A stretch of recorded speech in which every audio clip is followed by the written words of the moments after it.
तरफ मणिराम अभ्यंत के खिलाफ प्लान बना रहा था, वहीं दूसरी तरफ वही रात में अभ्यंत का परिवार खाने की टेबल पर बैठकर खाना खा रहा था, जहां शिखर के अलावा सब मौजूद थे। सबको एक साथ मौजूद देखकर अभ्यंत ने कहा, माँ पापा, दरअसल मुझे आपसे कुछ बात करनी है। अभ्यंत ने सबकी तरफ देखते हुए कहा, माँ पापा, मुझे आपसे कुछ कहना है। जिसे सुनकर सब उसकी तरफ देखने लगे। रेनू ने पूछा, हाँ अभी बोलो, क्या बोलना चाहते हो? जिस पर अभ्यंत ने एक बार फिर सबकी तरफ देखा और कहना शुरू किया, माँ पापा, मैं ये कहना चाहता हूँ कि अब से मैं भी काम करना चाहता हूँ और आपका हाथ बटाना चाहता हूँ, क्योंकि मुझे पता है कि इस वक्त घर के हालात ठीक नहीं चल रहे हैं, जिसकी वजह से आप दोनों को बहुत मेहनत करनी पड़ती है। इसलिए मैं आपको बताना चाहता था कि मुझे आज से एक नौकरी मिल गई है क्लासिक हॉल में। ये सुनकर रेनू और शरद चौंक जाते हैं। उन्हें यकीन ही नहीं हो रहा था कि वो क्या सुन रहे थे। शरद ने हैरान होते हुए पूछा, क्लासिक हॉल में? तुम वहां क्या करने गए थे? फिर थोड़ा गुस्से से शरद ने कहा, तुम्हें पता है ना, वो जगह बच्चों के लिए नहीं है। जिसे सुनकर अभ्यंत ने थोड़ा घबराते हुए कहा, पापा लेकिन क्या? अभी मुझे बताओ, आखिर तुम वहां करने क्या गए थे? जिस पर अभ्यंत ने एक गहरी सांस लेते हुए कहा, माँ मैं क्लासिक हॉल नहीं गया था। दरअसल मैं ऐसे ही मार्केट में घूम रहा था जब मैं एक लेडी से मिला जो गिरने वाली थी, लेकिन मैंने वक्त रहते उन्हें बचा लिया।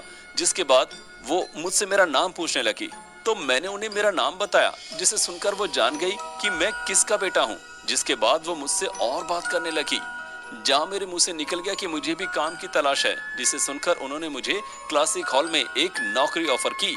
ये सुनकर रेनू ने पूछा, तो फिर तुमने क्या कहा?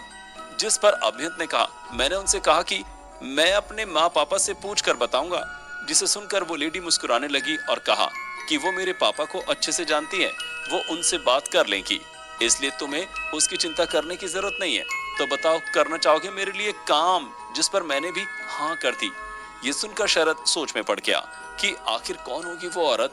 ये सोच उसने अभ्यंत से पूछा, तुमने उनका नाम नहीं पूछा? जिस पर अभ्यंत ने कहा, पूछा था ना पापा, उनका नाम शीला है और आप उन्हें अच्छे से जानते हैं। शीला नाम सुनकर शरद की आंखें बड़ी हो गई, क्योंकि उसे पता था कि शीला कौन है। उसने आश्चर्य से पूछा, क्या तुम सच कह रहे हो? उनका नाम शीला ही था?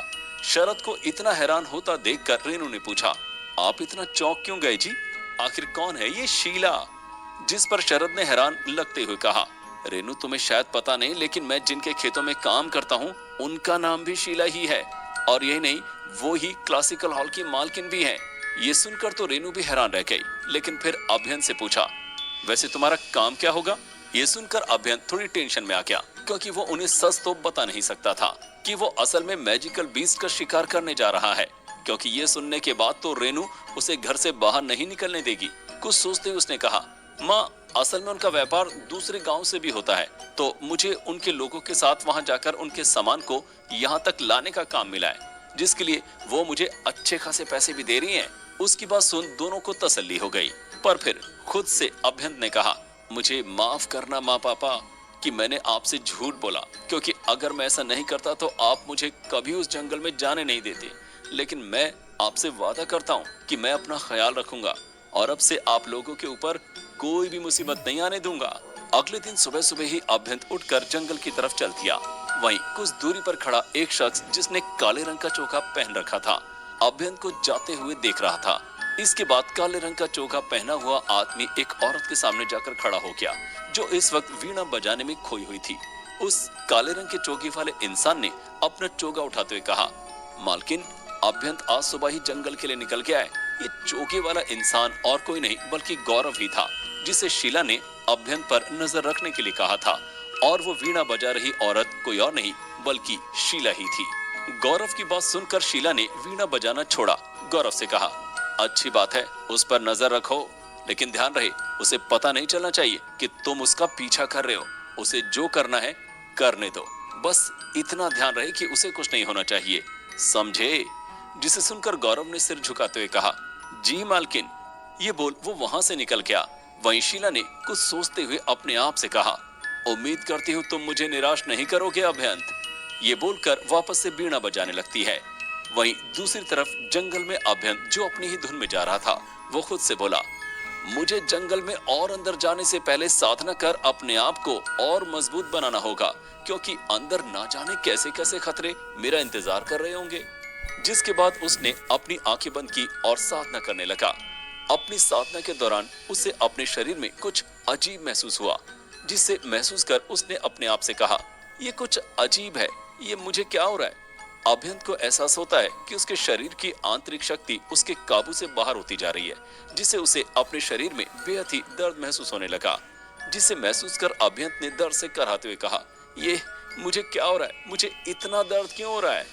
धीरे धीरे दर्द इतना ज्यादा बढ़ चुका था कि अब अभ्यंत को सांस लेने में भी तकलीफ होने लगी थी। अभ्यंत ने सोचते हुए कहा, शायद ऐसा इसलिए हो रहा है क्योंकि शायद मेरा शरीर अभी इतनी आंतरिक शक्ति को संग्रहित करने में सक्षम नहीं है। ये सोच उसने तुरंत अपने शरीर की आंतरिक शक्ति को अपने मैजिक के जरिए बाहर निकालने की सोची। लेकिन इससे पहले कि अभ्यंत ऐसा कर पाता, उसके मुंह से खून का फव्वारा छूट पड़ा, जिसे देखकर अभ्यंत काफी चौंक गया, क्योंकि उस खून का रंग बेहद ही काला था। उसके खून की स्मेल बहुत सारे मैजिकल बीस्ट को उसकी तरफ अट्रैक्ट कर सकती थी, जिनसे लड़ पाना फिलहाल अभ्यंत के बस की बात नहीं थी। ये सोच उसने अपने आप से कहा, इससे पहले कि कोई मैजिकल बीस्ट खून को सूंघता हुआ यहाँ तक आ जाए, मुझे जितनी जल्दी हो सके यहाँ से निकलना चाहिए। ये सोच उसने भागना शुरू कर दिया, लेकिन उसका डर था कि बढ़ता ही जा रहा था। उसे महसूस हो रहा था मानो अभी उसका शरीर बम की तरह फट जाएगा। अब धीरे धीरे दर्द अभ्यंत पर हावी होने लगा था, जिससे अभ्यंत को सब कुछ धुंधला धुंधला नजर आ रहा था। इसलिए वो और तेजी से भागने लगा, जहां उसे कुछ दूरी पर एक गुफा नजर आई, जिसे देखकर अभ्यंत ने थोड़ी राहत की सांस ली और दूर से ही अपने आंतरिक शक्ति का इस्तेमाल करते हुए देखा कि कहीं उस गुफा में कोई मैजिकल बीस्ट तो नहीं है। और जब उसे कंफर्म हो गया कि वहां कोई मैजिकल बीस्ट नहीं है, अभ्यंत जल्दी उस गुफा की तरफ बढ़ चला। जहां पहुंचते ही गुफा के अंदर अभ्यंत बेहोश हो गया, और जब उसकी आंख खुली तो उसने देखा कि एक पुराने से कमरे में हल्की रोशनी जल रही है और वो विक्रम के सामने बैठा है, उसे दवाई लगा रहा है। उसने दवाई लगाते हुए कहा, क्या जरूरत थी उनसे लड़ने की, अब लग गए ना चोट। ये सुनकर विक्रम ने गुस्से से कहा, झगड़ा मैंने शुरू नहीं किया था, उन लोगों ने ही पहले मुझ पर हाथ उठाया था।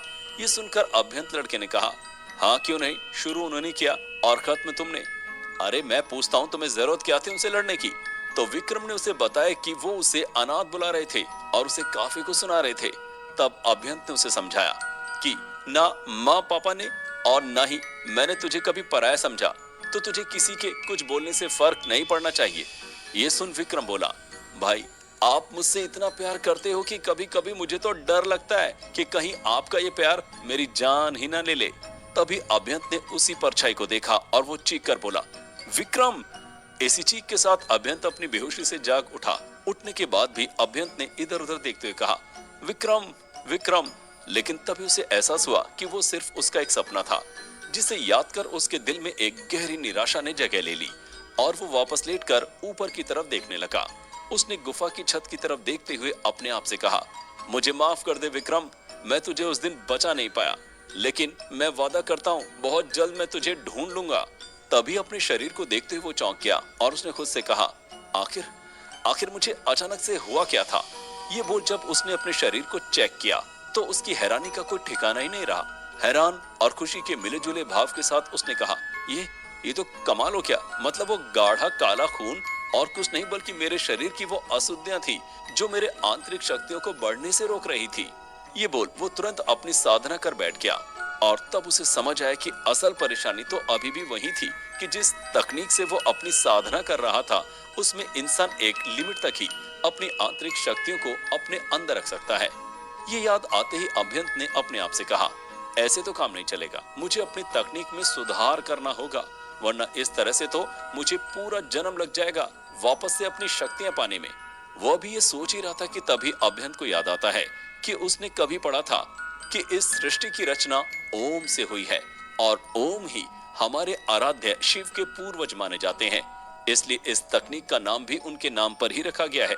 जैसे संसार की हर शक्ति शिव में समाहित है, ठीक उसी तरह इस तकनीक में भी इंसान अपने अंदर अपनी आंतरिक शक्तियों को समाहित करता है।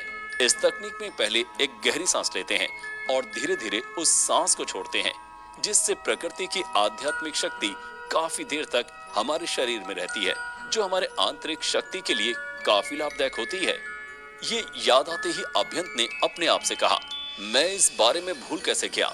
इसके बाद अभ्यंत उस गुफा से बाहर निकल जाता है, जहां वो देखता है कि बाहर रात हो चुकी है।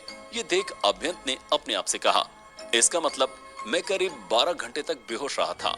लेकिन फिर अपने मन से सभी ख्यालों को हटाकर अभ्यंत एक बड़े से पत्थर पर जाकर बैठ गया और आंखें बंद कर साधना करने लगा, जहां उसने इस बार शिवोम तकनीक का प्रयोग किया, जिसे प्रयोग कर उसे एहसास हुआ कि अब वो पहले के मुकाबले ज्यादा देर तक साधना कर सकता है और उसकी आंतरिक शक्ति भी अच्छे से संग्रहित हो रही है। काफी देर जब अभ्यंत अपनी साधना से उठा तो इस वक्त उसे अपने अंदर काफी ऊर्जा महसूस हो रही थी। फिर वो खुद से बोला, मुझे अपनी आंतरिक शक्ति के साथ साथ अपनी शारीरिक शक्तियों को भी बढ़ाना होगा, जिसके लिए मुझे अपने शरीर के सातों चक्र को जागृत करना होगा, ताकि मेरी भावना के ऊपर पूरा नियंत्रण रहे। और इसके लिए मुझे अपनी मार्शल आर्ट की प्रैक्टिस भी शुरू करनी होगी। अगले 2 दिन अभ्यंत ने सिर्फ अपनी साधना और मार्शल आर्ट प्रैक्टिस पर ही ध्यान दिया, जिस बीच उसका पहला चक्र मूलाधार चक्र भी जागृत हो गया था, जिससे उसकी आध्यात्मिक इच्छा में काफी वृद्धि हुई थी। 2 दिन की साधना के बाद अभ्यंत ने अपने आप से कहा, मेरे ख्याल से अब मुझे जंगल के उस हिस्से की ओर जाना चाहिए जहां मुझे वो ब्लैक टर्टल मिलेगा, ताकि मैं जल्दी से अपना काम कर वापस से अपनी साधना कर सकूं। ये सोचकर उसने अपना सामान बांधा और वहां से जंगल की ओर अंदर जाने के लिए बढ़ गया। कुछ दूर चलते ही अभ्यंत को कुछ आवाजें सुनाई थी, जिसे सुनकर अभ्यंत सतर्क हो गया, क्योंकि ये इलाका खतरनाक मैजिकल बीस्ट का था, जो कहीं से भी और कभी भी उस पर हमला कर सकते थे। बहुत ध्यान देने पर अभ्यंत को एहसास हुआ कि ये किसी जानवर की नहीं बल्कि किसी के रोने की आवाज है। ये सुनकर अभ्यंत ने अपने आप से कहा, यहाँ जंगल के इस हिस्से में किसी इंसान के रोने की आवाज ऐसा कैसे हो सकता है? कहीं ये किसी तरह का कोई जाल तो नहीं?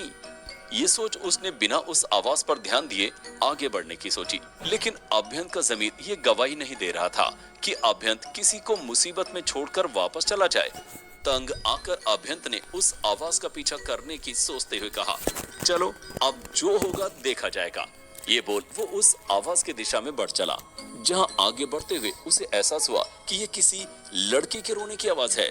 ये सोच उसने अपनी चाल और तेज करते हुए कहा, इस जंगल में लड़की के रोने की आवाज, जरूर बात कुछ गंभीर है। कहीं वो लड़की किसी मुसीबत में तो नहीं? जैसे जैसे अभ्यंत उस आवाज के नजदीक पहुंचने लगा, उसे उस रोने की आवाज के साथ साथ कुछ लोगों के हंसने की आवाजें भी आने लगी, जिसे सुनकर अभ्यंत समझ गया कि मामला काफी ज्यादा सीरियस है। ये सोच वो जल्दी से उस जगह पहुंचने की सोच, और जब वो उस जगह पहुंचा तो सामने का नजारा देखकर उसकी आंखें गुस्से से लाल हो गई। उसके अंदर अचानक से खून करने की इच्छा जाग गई, लेकिन फिर एक गहरी सांस लेते हुए उसने अपने गुस्से को शांत किया और पूछा, यहाँ क्या हो रहा है? तो क्या होगा आगे? आखिर क्या हुआ था अभ्यंत को? आखिर शीला का क्या मकसद है अभ्यंत का पीछा करवाने का? कहीं अभ्यंत किसी मुसीबत में तो नहीं पड़ने वाला? जानने के लिए सुनते रहिए इस कहानी का अगला भाग सिर्फ पॉकेट एफएम पर।